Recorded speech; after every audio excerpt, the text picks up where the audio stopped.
You saw Taylor kind of outline the calls from the different shops. Where are you at into the minutes? Right now, obviously, we're going to see the minutes today. There's a question of whether are they going to be as dovish as they were actually in January and sort of 180, like you said, from December, and then are they going to address the balance sheet? From our perspective, the Fed just misstepped a little bit in early December with a couple words, right? The idea that the economy was a little bit robust, a little bit too robust, and then obviously the autopilot. Had they walked back that language in December, I didn't think we'd need to be in such a situation where they'd have to go so extreme the other way and be so dovish right now. So our expectation right now is that they still will raise rates probably towards year end, more likely in September or December of this year. So right now it's clearly off the table. They wanted to back off, but we thought they could have kind of messaged that a little bit more clearly over the last couple of sessions. George, have they gone so far to the dovish side at this point that they almost have to disappoint in these minutes? Because I'm not sure what the markets would say, oh boy, that's really great. Yeah, they've gone so far. No, that's a good point. So the minutes themselves it's a lot of pages condensed down to a couple pages, right? So they'll probably pick the most salient points that, that calm the markets to some extent.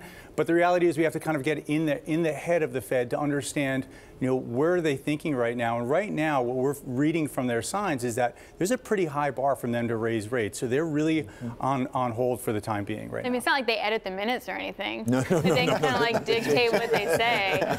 Okay, Al, so help us with the investor angle. So whether or not they're dovish or hawkish in the minutes, like how do you look at the U.S. economy?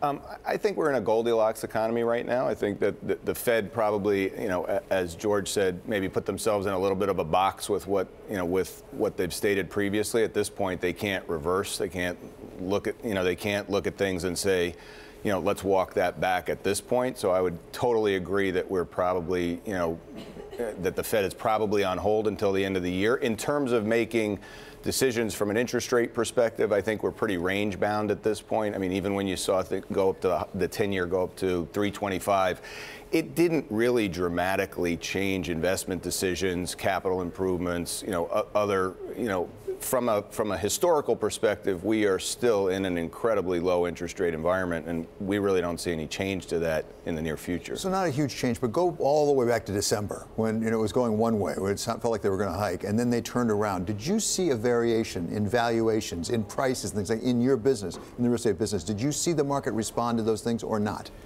Not so much. It's a longer duration market. I think the bigger question is more anticipation of what's to come, not so much a differential between a 260 10-year and a 3.25 10-year.